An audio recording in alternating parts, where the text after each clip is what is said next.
Pode começar, tá, Ana?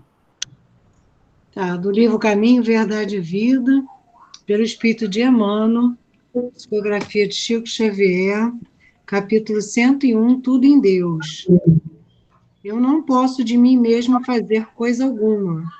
Jesus está em João, capítulo 5, versículo 30.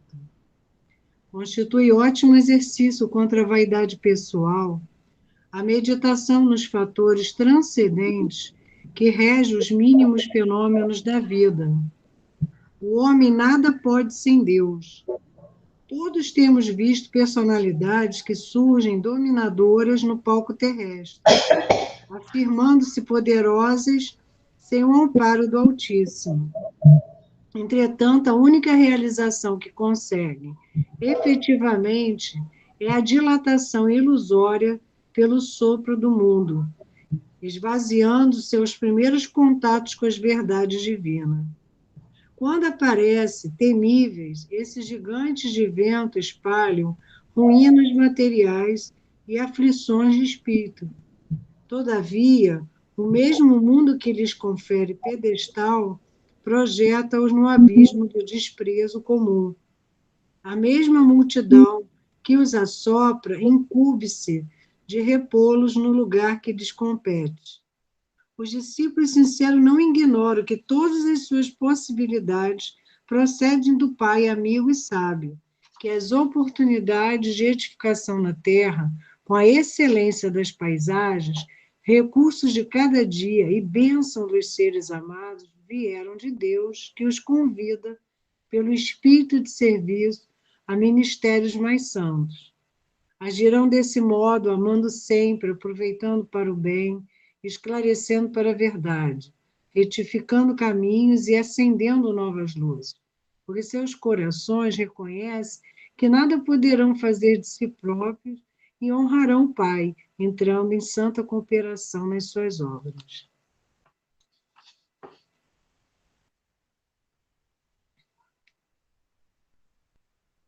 Deus, nosso Pai, Jesus, nosso Mestre, amigos espirituais, agradecemos a todos vós mais esta oportunidade que estamos tendo dessa união, dessa sintonia em torno de Deus, nosso Pai, de Jesus, nosso Mestre e irmão. Ó Senhor Deus, como é bom estarmos juntos, confiantes, Senhor do Universo, na vossa assistência, para que possamos progredir através do trabalho, progredir através das provas. Ainda há pouco, Senhor, nos lembramos de muitos irmãos nossos, cada qual numa situação de apreensão, mas todos eles, como nós próprios, nessa situação das provas. E assim, Senhor Jesus, Senhor Deus, confiantes, esperançosos na vossa misericórdia, é que nós te rogamos por todos esses irmãos que conhecemos e aqueles tantos outros que não conhecemos, mas sabemos que se encontram nessa situação,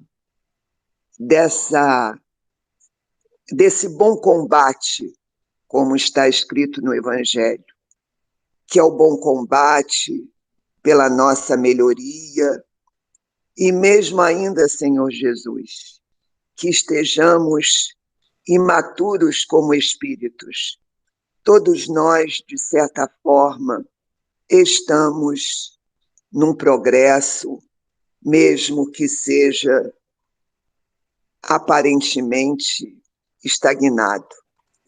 Então, Senhor, é com muita confiança em Ti, procurando a pacificação interna de todos nós, também procurando entender os Teus desígnios, Senhor do Universo, é que nós, mais uma vez, pedimos e aguardamos resignadamente, esperançosos igualmente, na Tua vontade, Senhor. Obrigado por mais essa tarde de estudo e reflexão do Teu Evangelho. Muito obrigado e graças a Deus.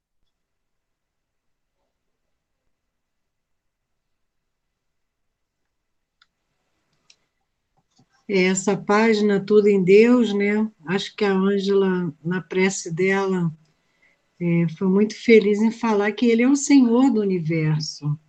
Então, tudo está realmente dentro do universo de Deus, né?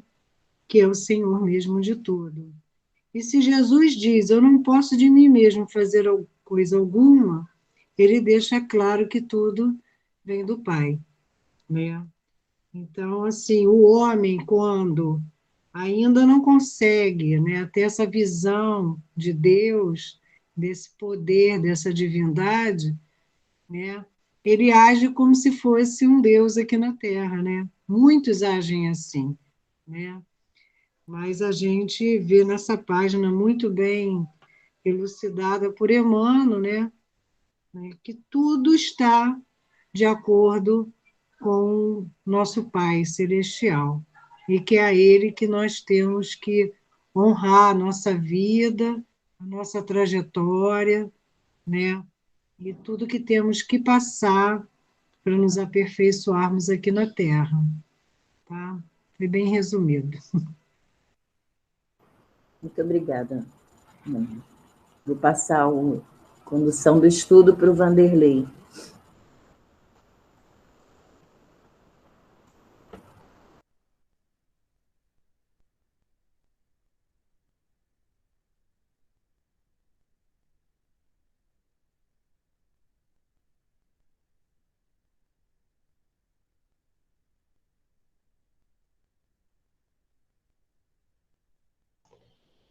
Então, hoje, Grupo Espírita Boa Nova, livro Libertação, nós vamos começar o livro a partir de uma introdução que o Emmanuel faz, Ante as Portas Livres. E a data de hoje, 12 de junho de 2021.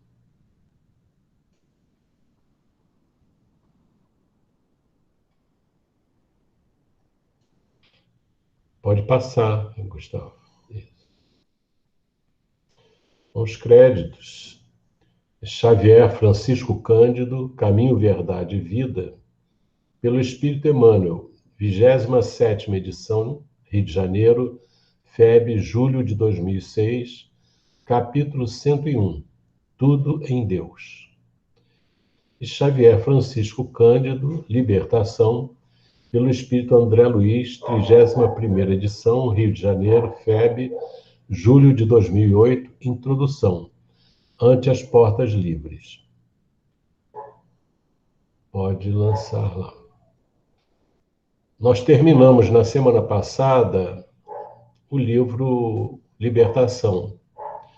Mas como as reuniões iniciais não foram gravadas, porque nós demos continuidade, esse trabalho era feito lá no Boa Nova, e nós demos continuidade nos capítulos que se seguiam. Mas como passaram a ser gravados, nós vamos voltar ao início até encontrar a primeira reunião que vai ser, que nós começamos a gravar. E aí nós teremos gravados o livro inteiro, quando isso ocorrer. É um livro maravilhoso, né? Que trouxe para nós muitas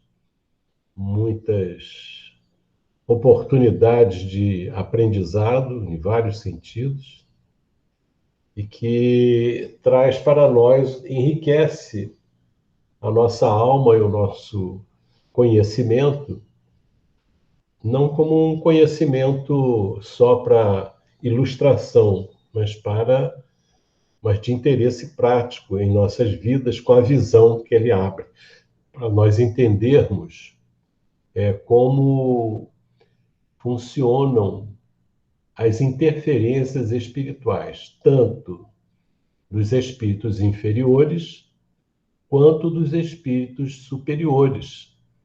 Os inferiores lutando contra a iluminação da Terra, contra o trabalho de Jesus, procurando destruir qualquer expressão de luz que se acenda na Terra, trabalhando claramente contra o Cristo, sob as mais diversas alegações e explicações, mas cuja razão essencial é a condição ainda endurecida, revoltada e ignorante da ação de Deus, do que Deus reserva para todos os seus filhos. Quando falamos ignorância, não estamos dizendo que esses espíritos não têm conhecimento, mas eles não compreendem as possibilidades luminosas que trazem dentro de si. Então, esse livro é uma demonstração do amor do Cristo que se estabelece em todas as partes, não só quando ele veio viver conosco, nos ensinando, mas sempre, desde o início da preparação, da edificação da terra, o acompanhamento da humanidade para o crescimento e a verdadeira liberdade dos espíritos.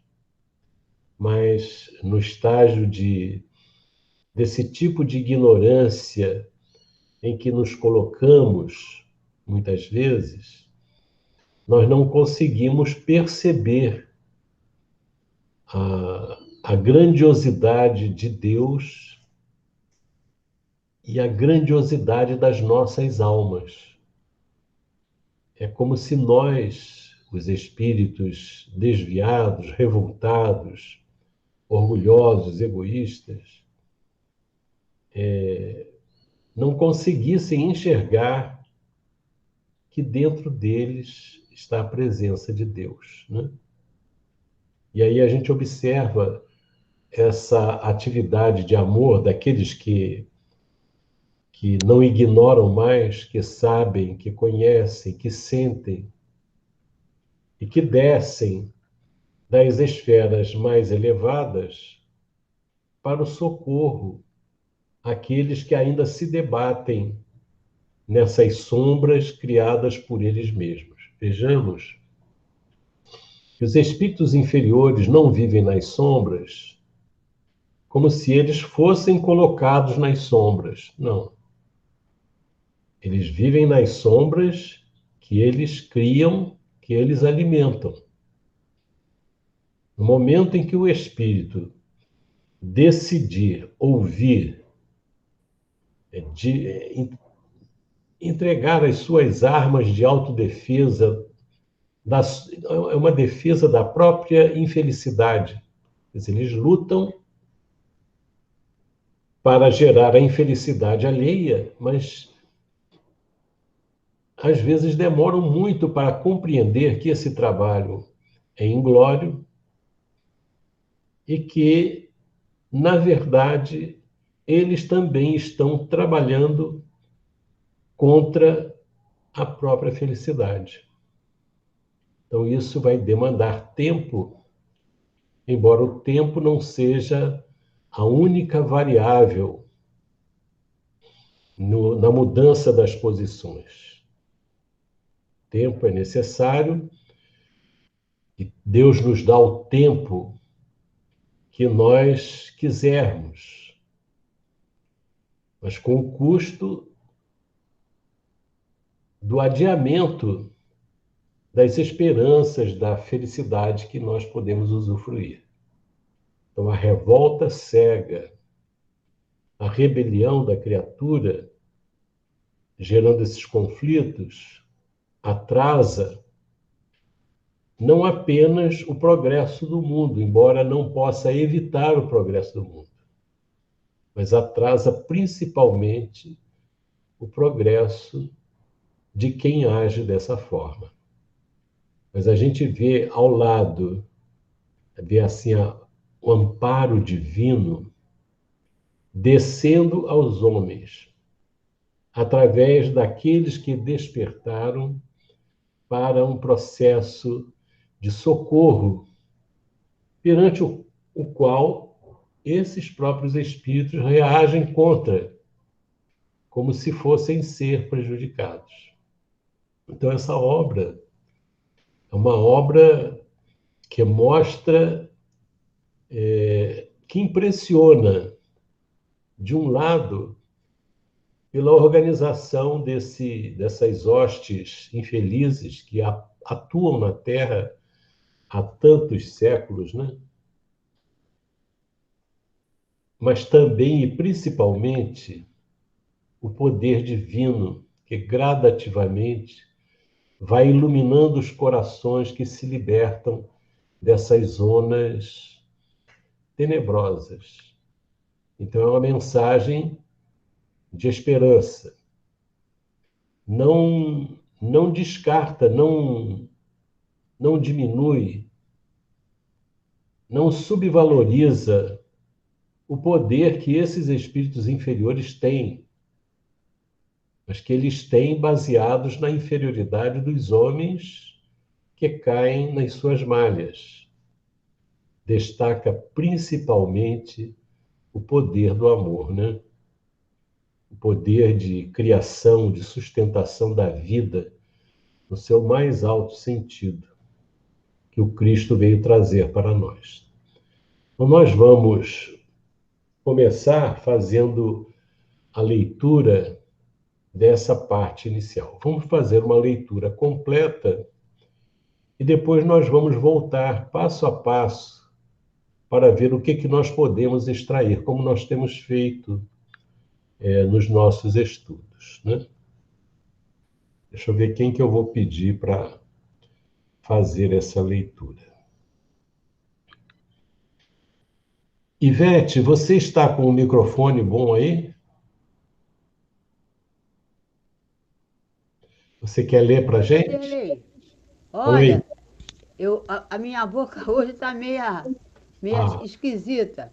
tá Pede bom. outra pessoa, tá? Porque Tá se eu legal. ler muito, vocês não vão entender, Tá bom. tá? Tá bom. Obrigada. Nada. Mas o ouvido tá bom, né? Tá sim. Então tá ótimo, isso é importante. Tá, filho, obrigada. Tá bom, vamos pegar aqui, pegar alguém aqui. Procurar alguém aqui.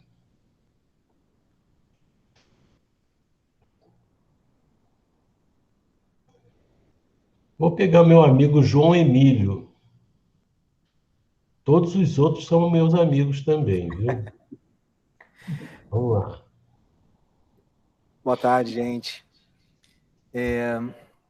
O título é Ante as Portas Livres. Só um minutinho. Ante as portas livres de acesso ao trabalho cristão e ao conhecimento salutar que André Luiz vai desvelando, recordamos prazerosamente a antiga lenda egípcia do peixinho vermelho. No centro de formoso jardim havia grande lago, adornado de ladrilhos azul turquesa. Alimentado por diminuto canal de pedra, escoava suas águas do outro lado através de grade muito estreita.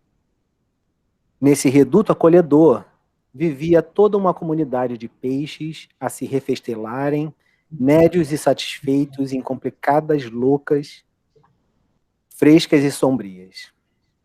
Elegeram um dos concidadãos de Barbatanas para os encargos de rei, e ali viviam plenamente despreocupados entre a gula e a preguiça.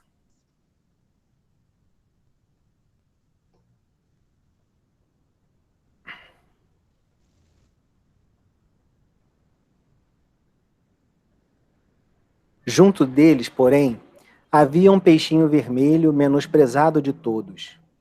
Não conseguia pescar a mais leve larva, nem refugiar-se nos nichos barrentos. Os outros, vorazes e gordalhudos, arrebatavam para si todas as formas larvárias e ocupavam displicentes todos os lugares consagrados ao descanso. O peixinho vermelho que nadasse e sofresse. Por isso mesmo era visto em correria constante, perseguido pela canícula ou atormentado de fome. Não encontrando pouso no vastíssimo domicílio, o pobrezinho não dispunha de tempo para muito lazer e começou a estudar com bastante interesse. Fez o inventário de todos os ladrilhos que enfeitavam as bordas do poço, arrolou todos os buracos nele existentes e sabia com precisão onde se reuniria a maior massa de lama por ocasião de aguaceiros. Depois de muito tempo, à custa de longas perquisições, encontrou a grade do escoadouro. À frente da imprevista oportunidade de aventura benéfica, refletiu consigo: não será melhor pesquisar a vida e conhecer outros rumos? Optou pela mudança. Apesar de macérrimo pela abstenção completa de qualquer conforto, perdeu várias escamas com grande sofrimento a fim de atravessar a passagem estreitíssima. Pronunciando votos renovadores, avançou otimista pelo rego d'água, encantado com as novas paisagens, ricas de flores e sol que o defrontavam, e seguiu embriagado de esperança. Em breve alcançou o grande rio e fez inúmeros conhecimentos.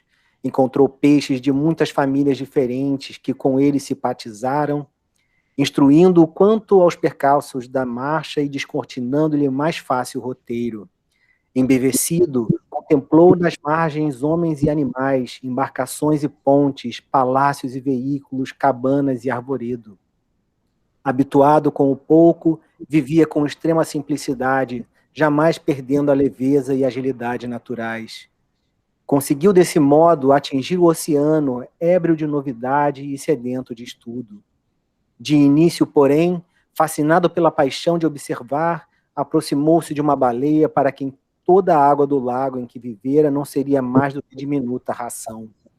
Impressionado com o espetáculo, abeirou-se dela mais que devia, e foi tragado com os elementos que lhe constituíam a primeira refeição diária. Em apuros, o peixinho aflito orou ao Deus dos peixes, rogando proteção no bojo do monstro, e não obstante as trevas em que pedia salvamento, sua prece foi ouvida, porque o valente cetáceo começou a soluçar e vomitou, restituindo-o às correntes marinhas. O pequeno viajante, agradecido e feliz, procurou companhias simpáticas e aprendeu a evitar os perigos e tentações. Plenamente transformado em suas concepções do mundo, passou a reparar as infinitas riquezas da vida.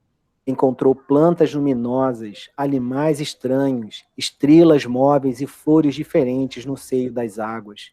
Sobretudo, descobriu a existência de muitos peixinhos, estudiosos e delgados tanto quanto ele, junto dos quais se sentia maravilhosamente feliz. Vivia agora sorridente e calmo no palácio de coral que elegera com centenas de amigos para a residência ditosa, quando, ao se referir ao seu começo laborioso, veio a saber que somente no mar as criaturas aquáticas dispunham de mais sólida garantia, de vez que quando o estio se fizesse mais arrasador, as águas de outra altitude continuariam a correr para o oceano. O peixinho pensou, e sentindo imensa compaixão daqueles com quem convivera na infância, deliberou consagrar-se à obra do progresso e salvação deles. Não seria justo regressar e anunciar-lhes a verdade? Não seria nobre ampará-los, prestando-lhes a tempo valiosas informações? não hesitou.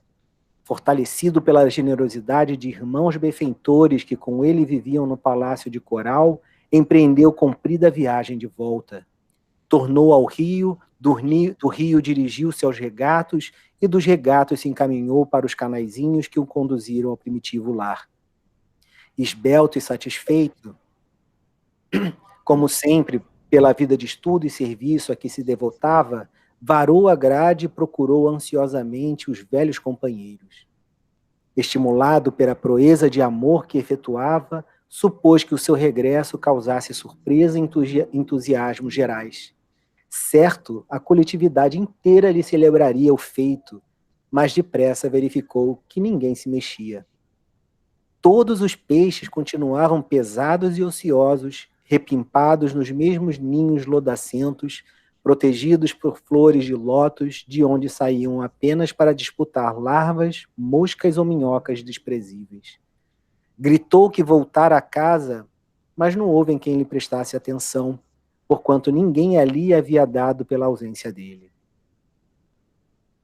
Ridiculizado, procurou então o rei das guerras enormes e comunicou-lhe a reveladora aventura. O soberano, algo entorpecido pela mania de grandeza, reuniu o povo e permitiu que o mensageiro se explicasse. O benfeitor desprezado, valendo-se do ensejo, esclareceu com ênfase que havia outro mundo líquido, glorioso e sem fim. Aquele poço era uma insignificância que podia desaparecer de um momento para outro. Além do escoadouro próximo, desdobravam-se outra vida e outra experiência. Lá fora, corriam regatos ornados de flores, rios caudalosos repletos de seres diferentes, e por fim o mar, onde a vida parecia cada vez mais rica e mais surpreendente. Descreveu o serviço de tainhas e salmões, de trutas e esqualos. Deu notícias do peixe-lua, do peixe-coelho e do galo do mar. Contou que vira o céu, repleto de astros sublimes, e que descobrira árvores gigantescas, barcos imensos, cidades praeiras, monstros temíveis, jardins submersos, estrelas do oceano, e ofereceu-se para conduzi-los ao palácio de Coral, onde viveriam todos prósperos e tranquilos. Finalmente, os informou de que semelhante felicidade, porém, tinha igualmente seu preço. Deveriam todos emagrecer convenientemente, abstendo-se de devorar tanta larva e tanto verme nas loucas escuras, e aprendendo a trabalhar e estudar tanto quanto era necessário a aventurosa jornada. Assim que terminou, gargalhadas estridentes coroaram-lhe a preleção. Ninguém acreditou nele. Alguns oradores tomaram a palavra e afirmaram solenes que o peixinho vermelho delirava, que outra vida além do poço era francamente impossível, que aquela história de riachos, rios e oceanos era mera fantasia de cérebro demente, e alguns chegaram a declarar que falavam em nome do Deus dos peixes que trazia os olhos voltados para eles unicamente.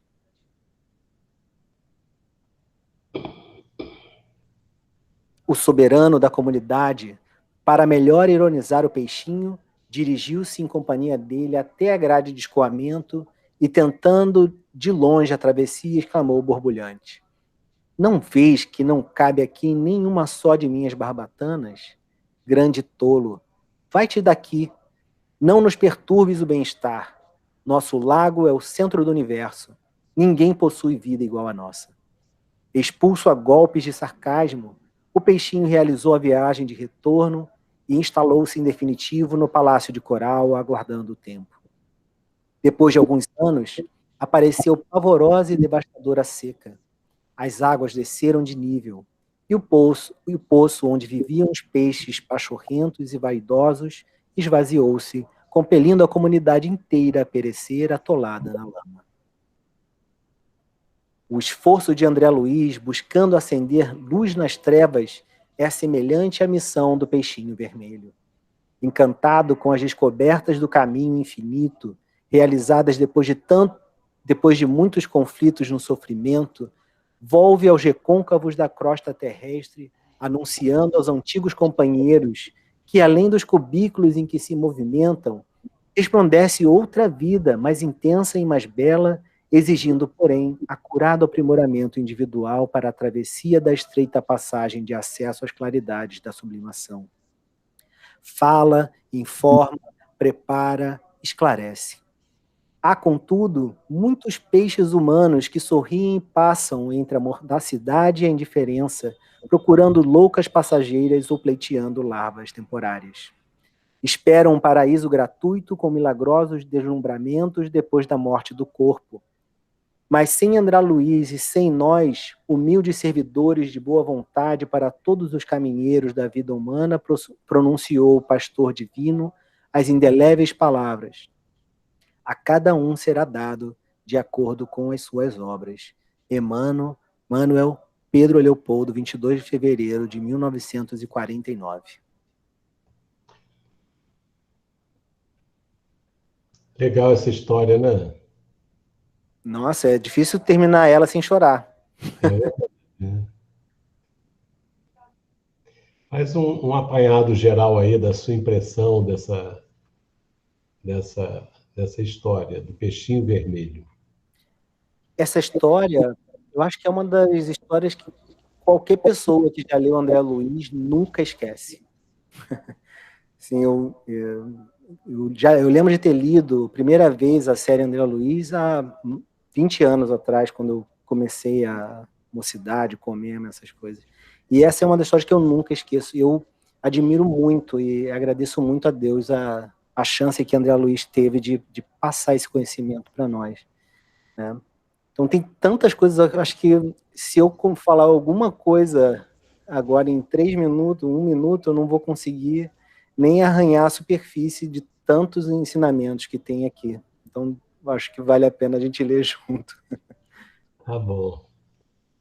Então, vamos voltar ao começo. Vou pedir para outra pessoa ler o pedacinho. E nós vamos procurando pegar alguma coisa, né, de cada parte dessa daí. Deixa eu ver quem que eu vou chamar.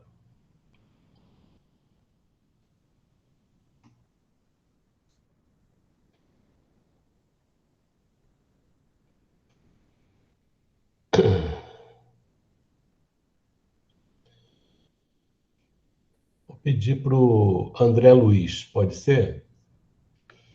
Estou pedindo os homens primeiro, porque hoje é dia dos namorados, não é das namoradas, né? Tá bom? Tá bom. Ante as portas livres.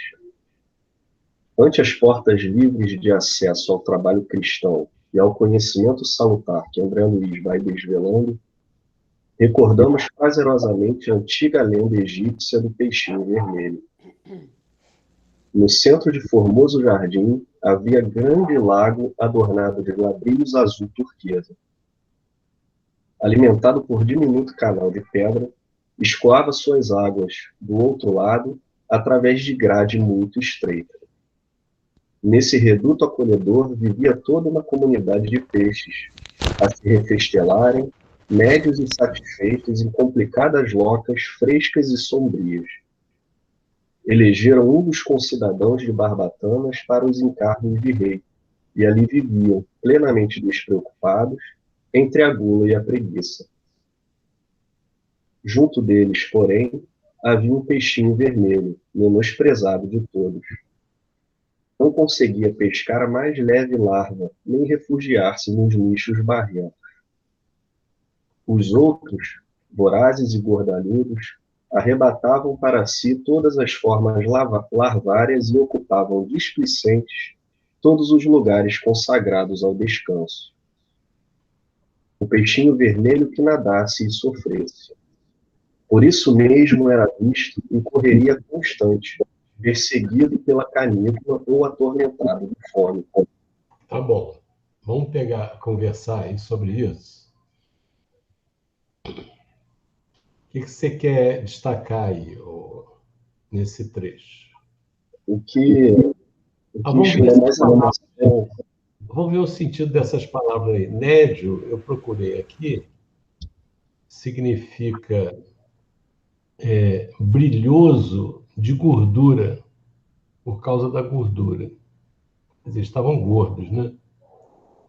E Locas, vocês sabem, é onde eles ficavam, feito uma toca, né? Uma gruta. Né? O Vanderlei, canícula, que está lá embaixo, também tinha no Renúncia, é calor. É calor. Mas vamos daí por partes, né? Então vamos lá. O que você extrai aí, André? Uma coisa que me chamou bastante atenção, por mais que de repente para vocês seja bem simples de entender isso, é logo nesse primeiro parágrafo. Ante as portas livres de acesso ao trabalho cristão. Fiquei pensando nisso, né? As portas livres, ou seja, para o trabalho cristão e para ter esse conhecimento salutar que o André Luiz trouxe, as portas são livres, qualquer um pode ter acesso. Às vezes a gente se pega pensando, né? Não, há quanto tempo Jesus nos chama, há quanto tempo Jesus chama a todos, né? Então, isso já me chamou bastante atenção, que eu não tinha percebido o alcance disso, logo quando o João Emílio leu, né? E lendo de novo aqui, isso me veio à mente. Ante as portas livres de acesso ao trabalho cristão e ao conhecimento salutar que André Luiz vai desvelando. E as portas estão abertas, né? Exatamente. Legal isso que você pegou aí. Muito bom. O que mais que a gente vê aí? E ele começa a traçar, né, toda essa questão desses peixes, né, ou nós aqui reencarnados, de simplesmente buscarem as coisas imediatas, as coisas do mundo, né, e acabar ficando dessa maneira que ele vai trazendo, né, preguiçoso, só buscando descanso, buscando o que é bom só para si. Né? E a gente vê esse peixinho vermelho que, passando por sofrimentos, ele começa a se movimentar no sentido de sair daquele local, né? Que para ele não satisfazia. E, pelo menos nesse trecho, é o que eu consigo buscar, né? Depois ele desenvolve muito mais isso. Tá. Alguém quer comentar alguma coisa sobre esse trecho? Os outros não, depois a gente chega lá. Vanderlei, Sim. a forma também que descreve o local, né? De algo assim que ele descreve com os detalhes e não está satisfeito de estar ali, né? Essa questão ali do espaço, tirando essa primeira linha aí do texto, do primeiro parágrafo que o André já destacou, eu achei interessante também ele descrever com minúcia, né, o local, e ele descreve, e a gente depois vai ver que ele não estava satisfeito com esse local, né? Esquece o depois. Senão a gente não extrai as coisas de cada cantinho. Vanderlei, Sim. pode falar então até entre a agulha e a preguiça, não é isso? Isso aí, para a gente explorar bem aqui. Tá. Uma coisa é que essa é uma lenda egípcia, né? A lenda egípcia do peixinho vermelho que Emmanuel... isso aí é uma página do Emmanuel, né? Ante as portas aqui, Emmanuel conta, e fiquei pensando que essa lenda egípcia deu até curiosidade de procurar onde ela está, quem a contou, né? Como ela surgiu, porque parece que Emmanuel colocou ela com uma maneira muito mais poética, né? Desenvolvida. Eu sei onde que ela está, Salete. Está no livro Libertação. Sim. Então, só ele que conhecia. O Cacá está falando que está no Egito, só ele conhecia. Vai lá. Outra questão, esse último parágrafo que termina em gula e preguiça, parece a descrição do mundo onde aqueles que só se voltam para os apetites grosseiros da matéria, né? Para os interesses materiais e de um ambiente assim de injusto, né? Que é as pessoas plenamente despreocupados entre a agulha e a preguiça. Se fosse uma questão simbólica, na simbologia, parecia mesmo o comportamento das pessoas que estão despreocupadas das questões espirituais, né? Da elevação da alma, e bem como o livro fala, que você falou no começo, e mais voltados para os apetites da matéria, né? Isso aí. Quem mais quer colocar alguma coisa aí? Nós vamos explorar bem isso aí. Se não tiver ninguém, eu vou colocar. Posso falar só uma coisa aqui? Pode até duas. Pode ser que saiam duas, pode ser, vamos lá. Vamos lá, estava criando. Diga lá. Eu normalmente até não tenho o hábito de falar, não, mais de ouvir.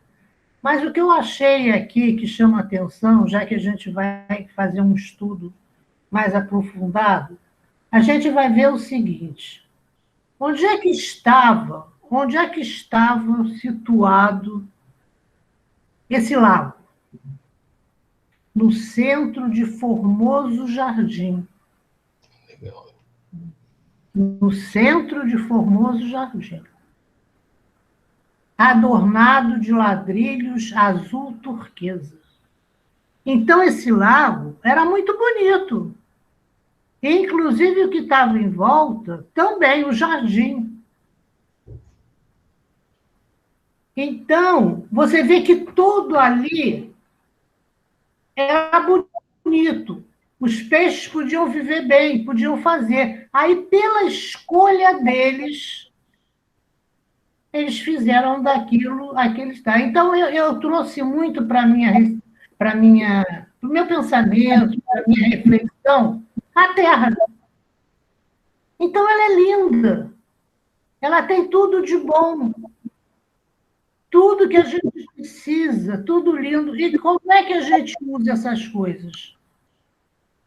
Porque só quer comer, só quer as coisas materiais. Tudo bem, mas estamos também no Formoso Jardim, numa terra maravilhosa. Era só isso. Saiu mais de uma palavra, mas eu acho que isso aí me fez pensar muito.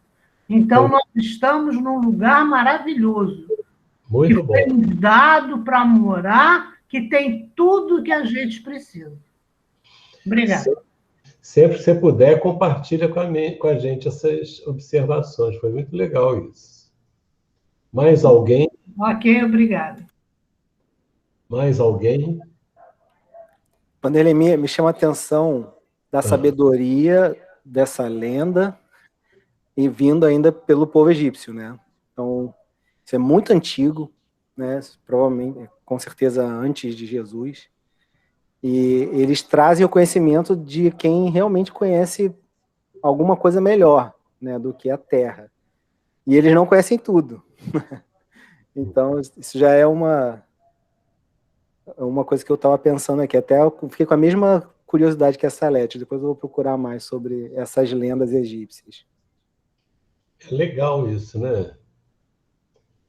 Essa observação da Valdívia foi muito boa, de que o lago, né, estava no centro de um formoso jardim.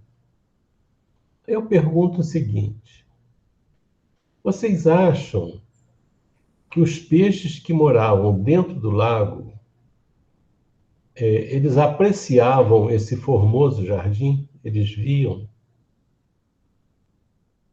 O que vocês acham?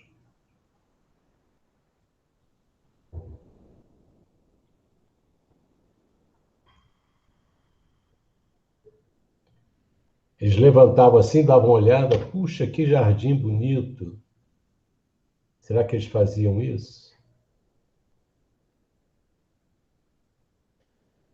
Veja que não é uma selva, né? É um formoso jardim. Significa que esse formoso jardim alguém cuidava, né? Alguém cuidava desse formoso jardim. E onde eles viviam era considerado um grande lago, né? E esse lago também era adornado de ladrilhos azul turquesa. Será que foram os peixes que colocaram os ladrilhos? Não, né?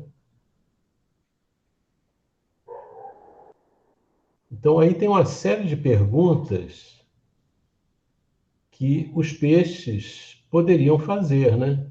Onde que nós estamos?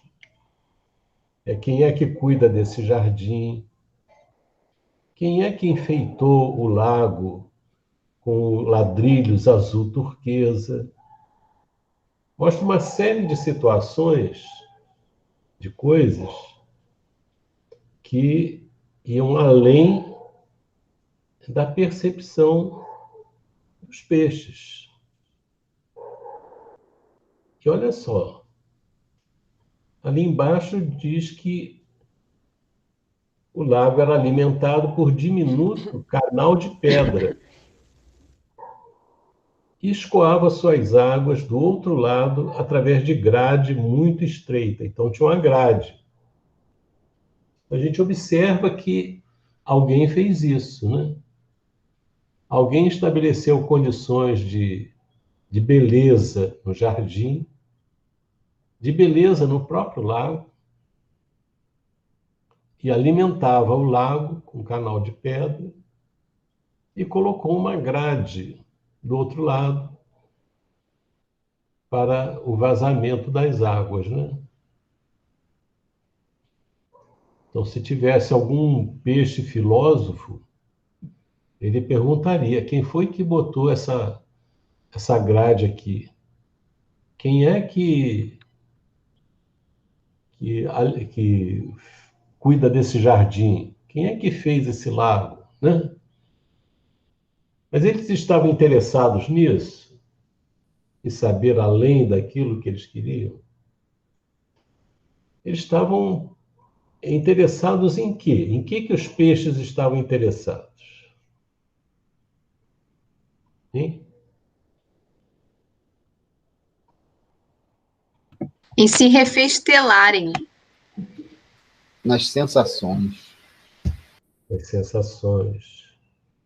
Mas em quê? Em comer, né? Ô, Vanderlei? Oi. Isso me lembra muito, assim, quando nós estamos olhando só por nossos interesses pessoais, né? Você vê que ele não enxergava o lago, que era bonito, não enxergava nada. Então, quando a gente está interessado só nos nossos interesses pessoais, a gente não vai enxergar as coisas bonitas e nem as pessoas que precisam da gente, né? No caso, a gente vive num orgulho profundo dentro de nós mesmos, então não vai enxergar nada pela frente. Isso me lembra isso, assim, as pessoas, né? Você vê que eles ficam despreocupados entre a gula e a preguiça, ou seja, o interesse pessoal deles mesmos. Não quis batalhar para outra coisa, para aprender mais coisas, nem receber, né, o auxílio de ninguém, porque ele nem olhou o que o peixinho falou para ele. É isso aí, mas depois que o peixe falou, né? Isso. Mas tem coisas que acontecem na vida que nem a pessoa falando para o outro vai enxergar. Está tão nesse mundo dentro de si mesmo que não enxerga o avançar, o evoluir. Muito boa a sua contribuição, Lucidalva, muito boa. Então, os peixes estavam ali, pelo que vocês estão dizendo, uma comunidade, ele está descrevendo quem é que vive ali. Uma comunidade de peixes, né? Os peixes eram todos iguais? Não, né? Tinha uns que eram mais fortes, né? Mas eles todos estavam envolvidos em quê? No interesse deles. Qual era o interesse deles? O interesse deles era comer, né? A gula e a preguiça. Todos os peixes estavam interessados na gula e da preguiça? O que vocês acham?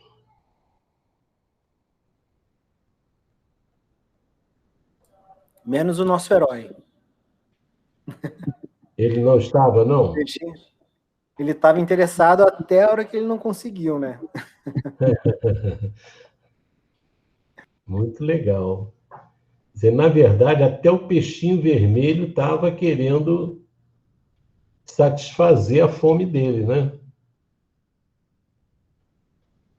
Se os outros peixes tivessem deixado ele comer bastante, o peixinho vermelho estaria gordinho também, que nem eles, né?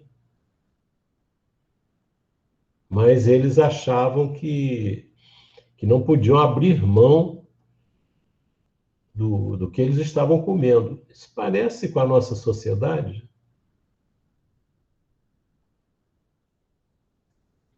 O que vocês acham? Só parece. Só parece, né? Só parece. Quer dizer, o pessoal está gordo e ainda quer engordar mais com as coisas do mundo, né? Absorver a riqueza. Tem um monte de peixinho vermelho querendo comer um pouquinho e não consegue, né? Muito parecido. Mas, Vanderlei, eu não sei se eu vou, assim, extrapolar demais e tirar e sair da beleza da história, mas então eu vou dizer assim, né? Se o peixinho vermelho, como você falou, tivesse sido acolhido pelos outros, talvez ele entrasse naquele clima egoísta.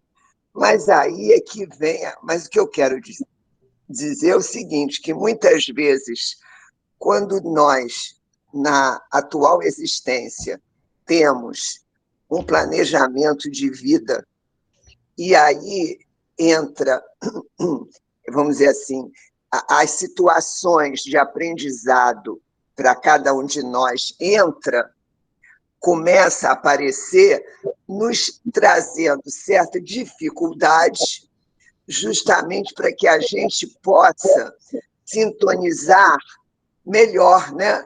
Porque foi o que aconteceu com o peixinho. Também eu não quero me tirar aí a sua sugestão de avançar muito na história. Mas o que eu percebi que é como se, transportando para a vida real, aquela não aceitação pelo grupo facilitou a ele crescer espiritualmente, vamos dizer assim. Então, eu acho que a vida, muitas vezes, nos traz dificuldades em algumas situações para que realmente a gente possa crescer moral e espiritualmente. Muito bom.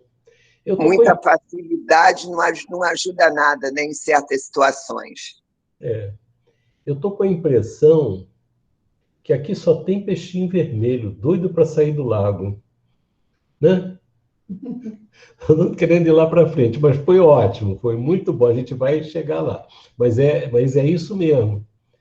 Acho que o ponto é esse aí. Se ele tivesse muitas facilidades, ele ia ficar ali no lago gordinho, dormindo, comendo. Então, eles estão ali num processo eles não estão procurando atender, esses peixes, as necessidades básicas dele. Quando fala gula, quer dizer que a pessoa extrapolou, foi além da sobrevivência. E esse além da sobrevivência estava custando a fome do vermelho, não é isso? O vermelhinho, coitado, já devia estar até ficando meio branquinho de tanta falta de comida. Então a gente observa esse quadro aí, né? Toda uma comunidade de peixes que vivia num local, que era até um local bonito, né? E engordando e satisfeitos. Eles não queriam mais nada, só bastava isso. Eles se satisfaziam simplesmente com o atendimento as coisas mais grosseiras da matéria. Muita gente vive assim, né? E eles elegeram um deles, um dos concidadãos de Barbatanas, para ser o rei. Era o mais importante, né? Aí a gente lembra a mensagem inicial, né? A mensagem inicial fala alguma coisa sobre isso. A pessoa que atua na vida pensando que está além de Deus. Embora às vezes a pessoa possa até rezar, falar em Deus e tudo mais, mas não está cumprindo a vontade de Deus, né? Então, escolheram um rei, mas esse rei, ele fortalecia, né, naturalmente, as condições. Não era para um rei para fazer a justiça. Era um rei para manter o status quo, né? Para manter a situação em que os que comiam, comiam, e os que não comiam, não comiam, né?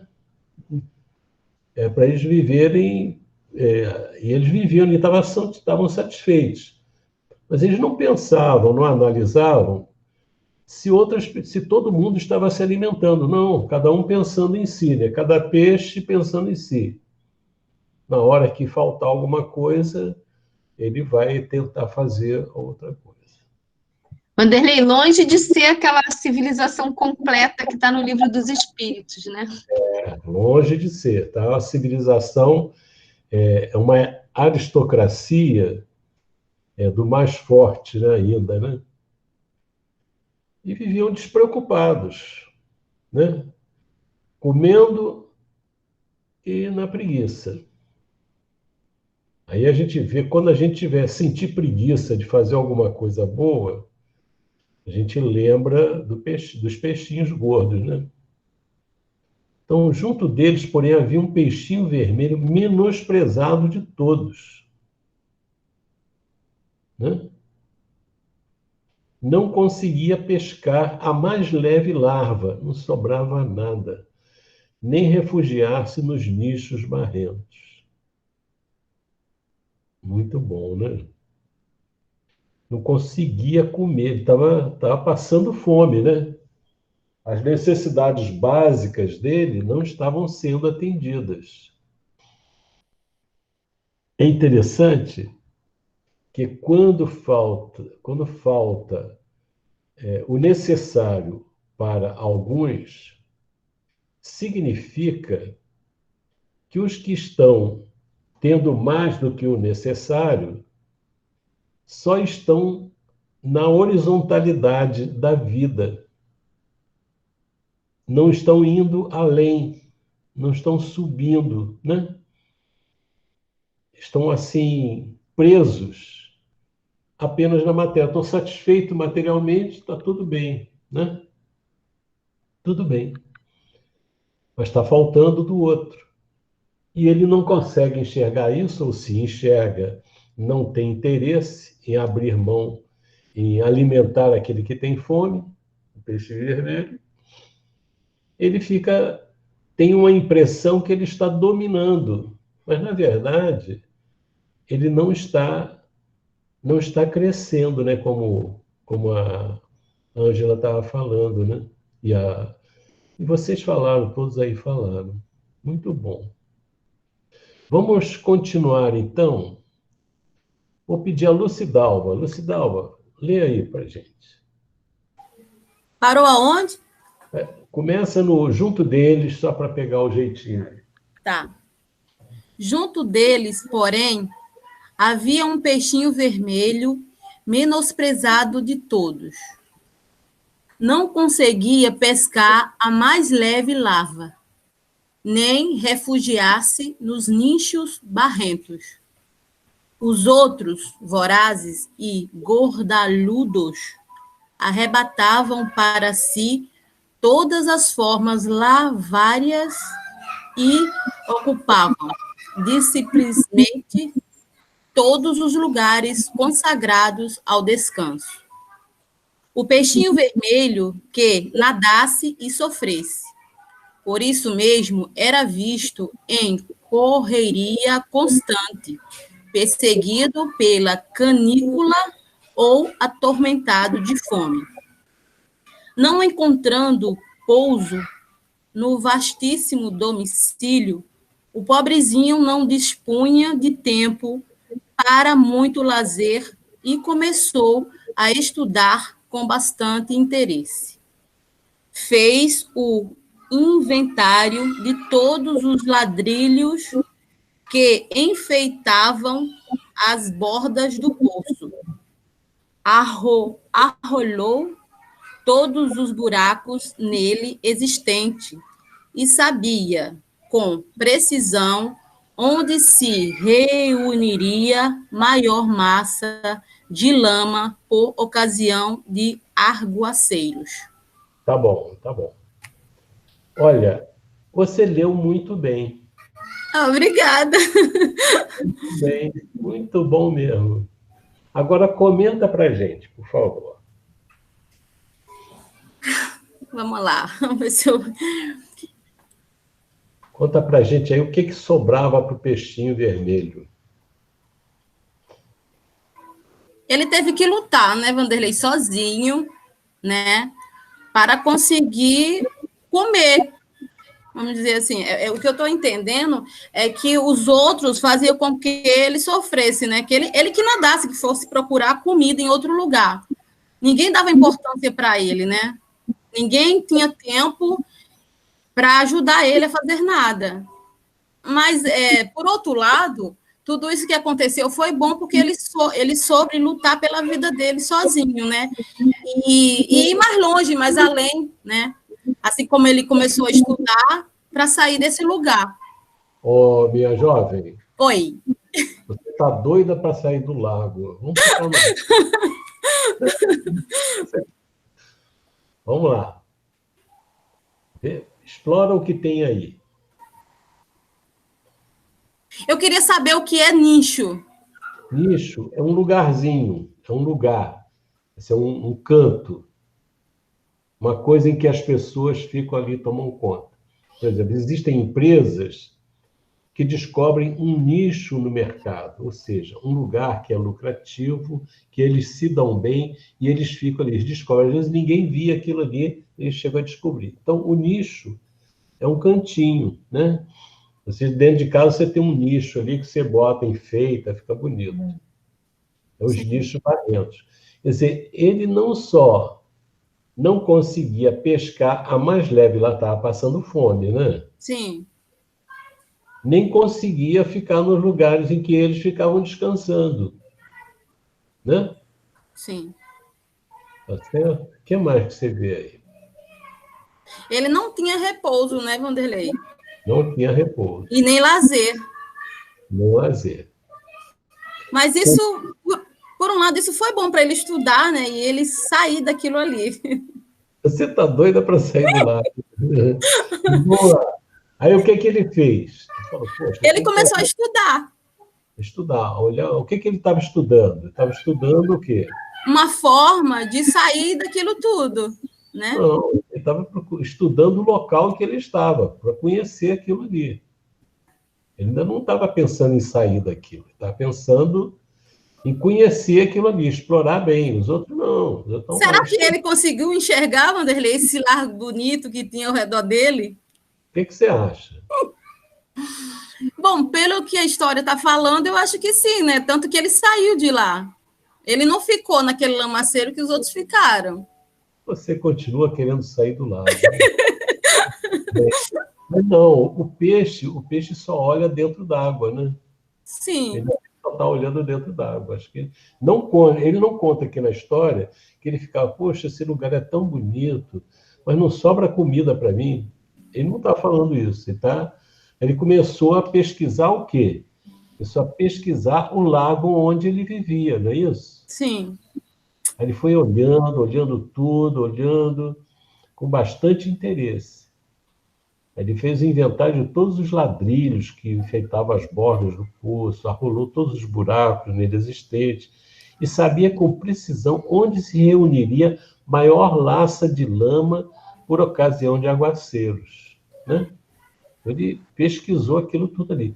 Quer dizer, ele não se desesperou, ele não se matou, ele não se revoltou, ele foi à luta, começou a estudar o ambiente que ele estava, né? Aí o que ele descobriu? Perquisição é a pessoa investigar com bastante atenção, procurar saber, pesquisar. Depois de muito tempo, à custa de longas perquisições, encontrou a grade do escoadouro.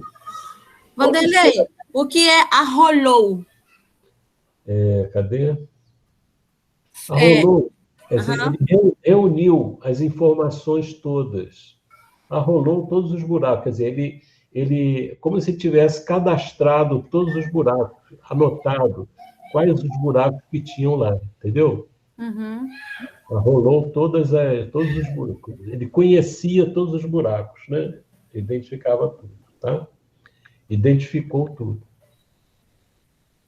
Ele pode ser até que ele quisesse sair dali, como você disse, embora não esteja dizendo isso.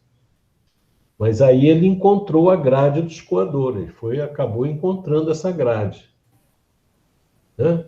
Sim. Muito legal. Ô, Vanderlei? É uma história muito interessante. Pode ir, Salete. Não, é só uma coisa duas coisas. Uma é que ele era vítima de uma situação de injustiça, né? E como a Lucidalva falou, em contrapartida, também foi bom para ele. Agora, uma outra coisa também é que eu fiquei pensando, quer dizer, o cenário que ele vivia, a situação que ele vivia era essa, né? Fiquei pensando, nadando, gente nada, é gente o ladrilho, né? Aquele espaço ali, mostra que quando você está em qualquer situação que você esteja, dá para você ainda tirar coisas dali, né? Que ele começou a estudar, observar, ter olhos de ver para aquela situação, né? E descobriu essa grade de escoadouro. Interessante isso, porque senão é para a gente pensar, porque às vezes a gente fica pensando que está numa situação que você não pode. Bom, para mim acabou, não posso fazer nada disso, mas ainda assim a gente pode aproveitar uma situação que parece bastante desfavorável, né? Por exemplo, vamos comparar esse lago aí com a nossa vida. A gente está numa situação, não vamos pensar assim só no alimento material. Você está numa família, num grupo familiar, em que todo mundo te menospreza. As pessoas não vão pensar em alimento espiritual. Quer dizer, que a mãe do Lísias, conversando com o André Luiz, diz que o amor é o alimento das almas. Então, às vezes, você está num grupo familiar em que você não se alimenta espiritualmente. Ou você não... Às vezes, a pessoa não tem nem essa visão de espiritualidade. Ela tem apenas que, poxa, ninguém me valoriza, não sei o quê, coisa e tal. E muitas vezes a pessoa encontra o escoadouro. O que ela faz? Ela sai da casa, vai embora. Mas será que só existe esse escoadouro? Que escoadouro a pessoa pode encontrar se ela vive numa situação dessa, dentro de um lar, em que ela não é valorizada, que ela não é amada, que ela não é respeitada? Que escoadouro a gente pode conhecer? Eu acredito, Vanderlei, que só o amor. O amor de quem? Por exemplo, se ela conseguiu um amor verdadeiro de saber que a mãe, mesmo não amando do jeito que ela queria, e ela amar dentro do fundo do coração dela a mãe dela, Então, eu acredito que ela vai perdoar e vai procurar esse amor para esse entendimento. Então, esse escoador que você está falando... Seria o amor, a transformação dela.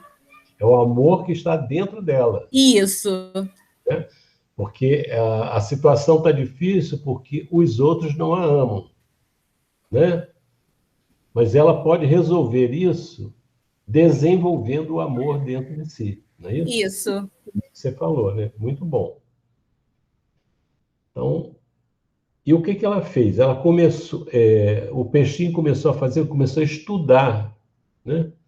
Estudou o lago todo, viu onde tem as coisas. De repente, numa situação dessa, que a gente está falando assim para a nossa vida, nós podemos começar a analisar o nosso lago interno, né? O que tem no nosso lago interno? E aí a gente encontrar um campo em que a gente possa se alimentar. Por exemplo, nós podemos achar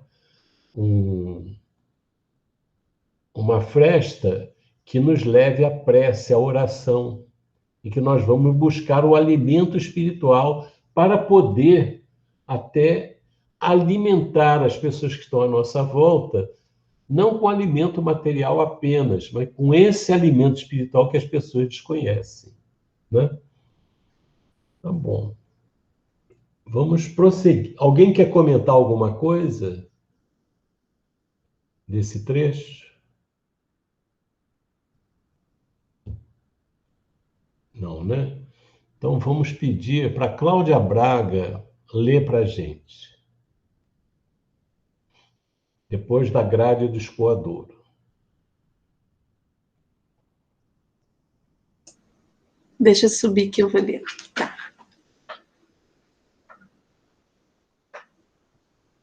À frente da imprevista oportunidade de aventura benéfica, refletiu consigo. Não será melhor pesquisar a vida e conhecer outros rumos? Optou pela mudança. Apesar de macérrimo pela abstenção completa de qualquer conforto, perdeu várias escamas com grande sofrimento, a fim de atravessar a passagem estreitíssima. Só um instantinho. Acérrimo, todos nós sabemos, é muito magro, né? Muito magro. Vai lá.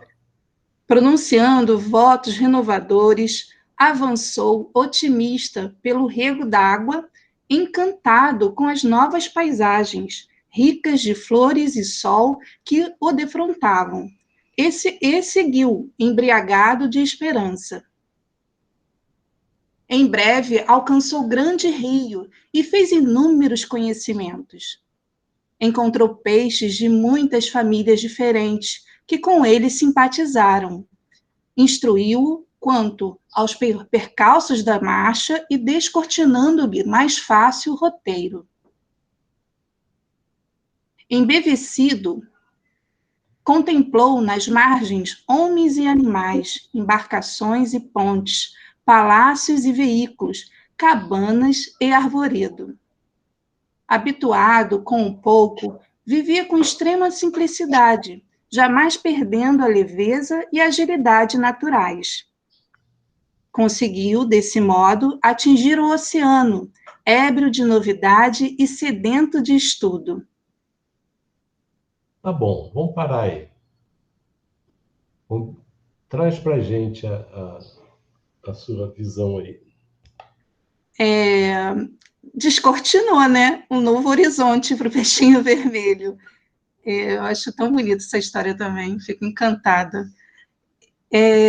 Aqui, quando ele primeiro, as condições que ele estava vivendo lá naquele cantinho, né, abandonado, fizeram ele mais forte diante dessa nova jornada dele. Interessante isso, né? Nada se perde, né? Tudo uma eterna construção. Porque você vê que ele estava acostumado com pouco, ele estava acostumado já com um certo grau de sofrimento, que qualquer novo acontecimento para ele já seria tipo, nossa, já estou bem fortificado, né? O que não me mata me fortalece. É mais ou menos assim, nesse ditado. E aí ele ganha conhecimentos, encontra famílias, né, novas pessoas, novos companheiros que vão ter uma afinidade de ideias com ele. Isso vai enriquecê-lo mais ainda. É bem mesmo característico a nossa condição, né, quando a gente realmente deseja desbravar esses novos conhecimentos. Porque existem pessoas que têm essa mesma afinidade de interesses que a nossa. Então, acho que o Peixinho Vermelho encontrou isso. E ficou encantado porque ele descobriu que a vida não existia só naquele reduto, que ele, no caso, nasceu naquele reduto, né? Ele descobriu que existia vida além daquilo, né? Além daquele reduto. Vem cá. Alguém quer colocar alguma coisa?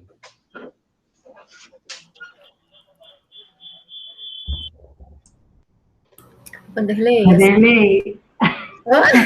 Fala, Deolina, pode ir.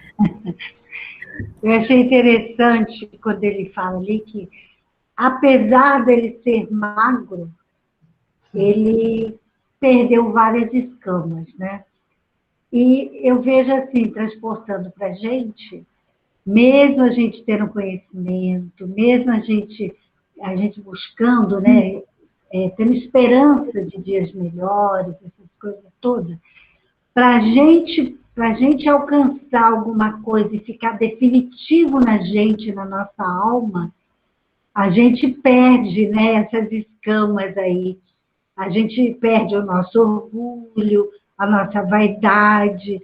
A gente precisa perder tudo isso para a gente fortalecer mesmo, para a gente passar por uma outra etapa. Porque enquanto a gente não perder através do sofrimento mesmo, né? Porque a gente não quer fazer nada só por amor, então a gente faz através do sofrimento, através da dor. Então a gente precisa, para a gente avançar, a gente precisa passar por essa dor primeiro. Eu achei interessante falar isso. E depois que passa por essa dor é que você vai renovar seus votos, dizendo, agora eu consigo, né, avançar, eu consigo, já estou melhor do que eu estava, né?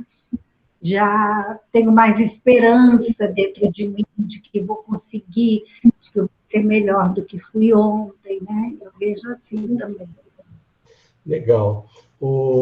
Vem cá, antes de te dar a palavra, Suzana. Suzana, é?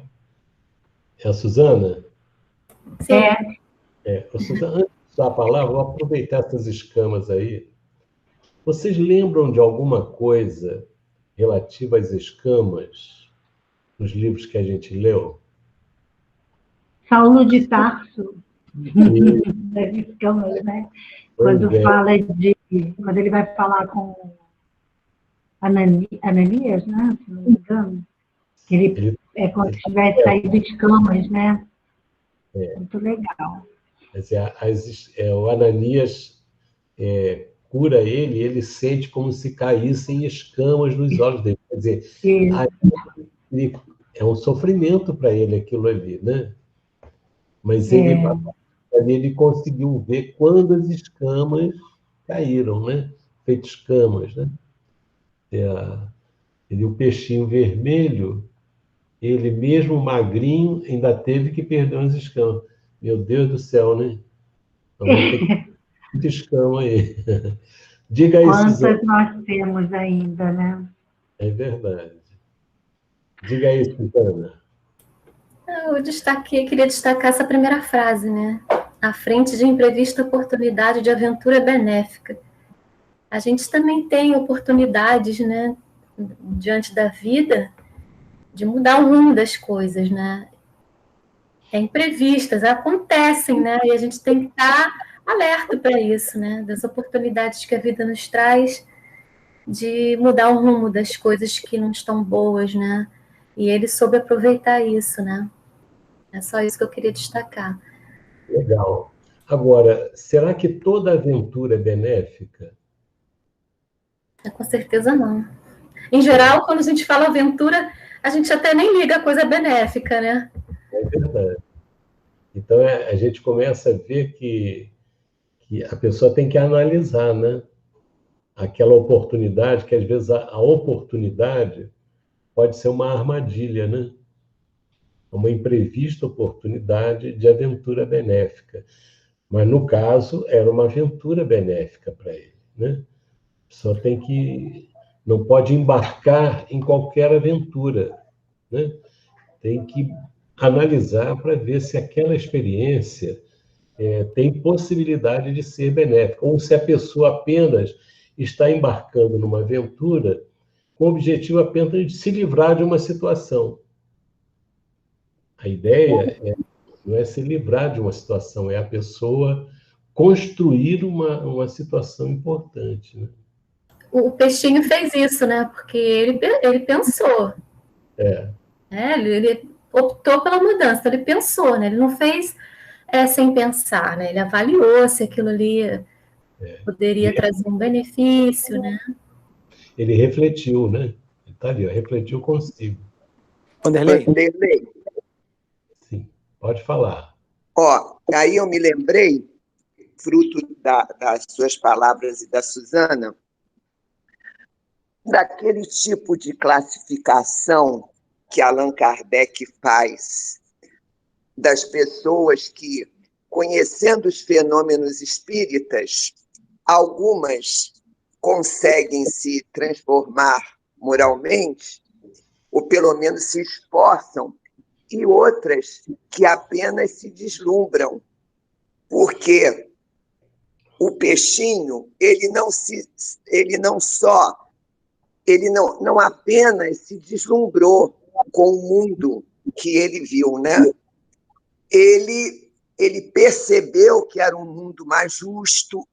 Então, eu me lembrei daquela análise que Kardec faz em algumas das suas obras, que eu não me lembro, dos tipos de espíritas que podem, quer dizer, tipos de espíritas não, posturas que muitos de nós temos depois que conhecemos os fenômenos espíritas, que às vezes não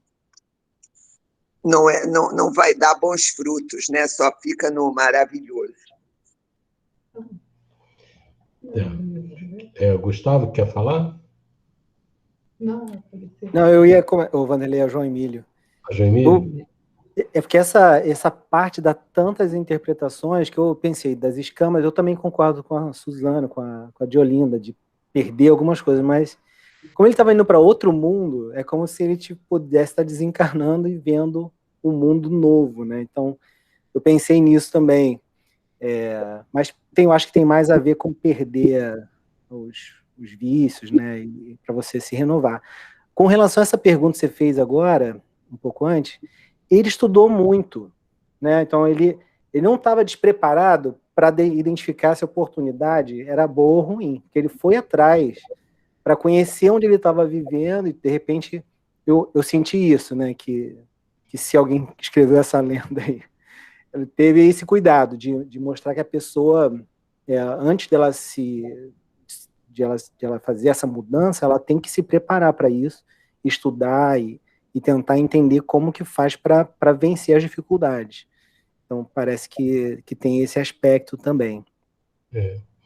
Você vê assim, eu concordo com você, também a ida para outra vida. Agora você vê, o André Luiz, ele, para chegar naquela condição, nessa condição que ele está aí, ele perdeu várias escamas depois que desencarnou. Na verdade, ele era materialista, orgulhoso, né? Ele tinha assim aquela coisa da posição dele. Mas quando ele chega lá nas câmaras de retificação, ele se coloca como um limpador de chão de vômito. Poxa, até o rapaz lá que coordenava o trabalho falou assim, você é mesmo aquele médico? Já estava mudando, as escamas estavam caindo, né? Então, muita mudança. Essas escamas são as escamas do homem velho, né? Isso às vezes dói. Quando ele vai pedir emprego lá para o ministro, trabalho, né? Emprego não, trabalho, ele, no fundo, ele quer ser médico. E o ministro sabe disso e diz que não, que ele vai trabalhar e coisa e tal, vai olhar e tudo, né? Mas aquilo ali dá uma dorzinha nele, né? Que é você sair de uma posição no mundo de destaque e depois chegar no mundo espiritual, aquele destaque só servia para o mundo mesmo, né? Ele levou algum tempo para entender isso, né? Então, Vanderlei, pode falar. Esse pronunciando votos renovadores, isso nos lembra a nós mesmos, né? Porque nós queremos se renovar a cada dia, né? A gente cai e levanta, a gente não quer perder a esperança, porque a gente sabe que a esperança é o único voto que a gente tem de não desistir. E eu acho que é por isso que muita gente acaba desistindo da vida, né? Porque quando está nessa turbulência toda, acaba tirando a vida porque falta esperança, falta luta, não quer se renovar. E eu estou falando isso também porque essa semana eu estava conversando com uma colega minha e ela falou que o irmão sempre estava falando em suicídio, né? E ele acabou ele acabou pulando do prédio e se matou. Então, a gente vê o quanto, às vezes, nós não tem força para lutar e acaba fazendo muitas coisas erradas, porque se perder esperança, você perde tudo na vida, né? Então, esse pronunciando votos renovadores é para a gente se renovar a cada dia, para não perder essa esperança. É isso aí. Esses parágrafos seguintes, até esse que você começa a falar, pronunciando votos renovadores, daí para frente, até ali em BBC, até quando ele resolve voltar para contar para os outros peixes, lembra muito a experiência do André Luiz, né? Como o João Emílio falou, é verdade. Ele fez votos renovadores, que não ficaram só nos votos, ele avançou otimista, pelo Rego d'Água, encantado com as novas paisagens, lá com o mundo espiritual, ricas de flores e sol, coisa e tal, cheio de esperança, né? Fez inúmeros conhecimentos. É um paralelo muito bem feito, né? Encontrou peixes de muitas famílias diferentes que com ele simpatizaram, instruindo realmente a experiência do André Luiz, né? Quanto aos percalços da marcha e descortinando-lhe mais fácil o roteiro.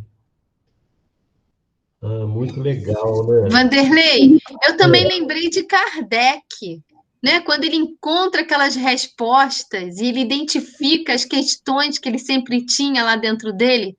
Quer dizer, parece também essa situação com a possibilidade de nós nos iluminarmos com essas verdades eternas, né? A gente ter contato com esses ensinamentos que nos fazem ter uma visão mais ampliada da vida, né?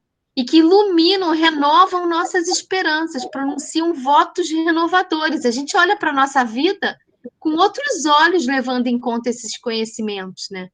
Que o Espiritismo traz, mas que todo mundo, mesmo de outra religião, está aberto ao mundo inteiro. E que o Kardec também sentiu quando viu aquelas respostas, né? É isso aí. Mas o nosso tempo acabou e nós só chegamos ao oceano, né? Nossa, hoje eu nem percebi, menina. Eu posso falar uma coisinha, Vitor, o Vanderlei? Pode. Eu fiquei pensando na questão do tempo, né? Que a gente não deve desperdiçar, né?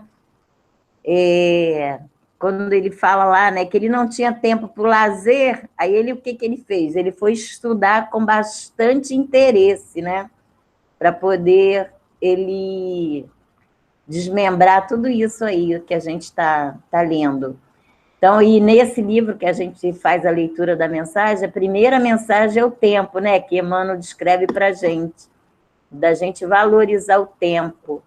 Então, acho também muito importante que o Peixinho está trazendo aqui para a gente, da gente refletir essa questão do tempo, né? A gente não desperdiçar o tempo, que é preciosíssimo, né? É verdade. Tá bom, minha gente. Muito legal sai coisa dessa, né? Muita coisa aí. Então, semana que vem a gente prossegue nesse trecho e provavelmente a gente dá início ao nosso capítulo 1, tá bom?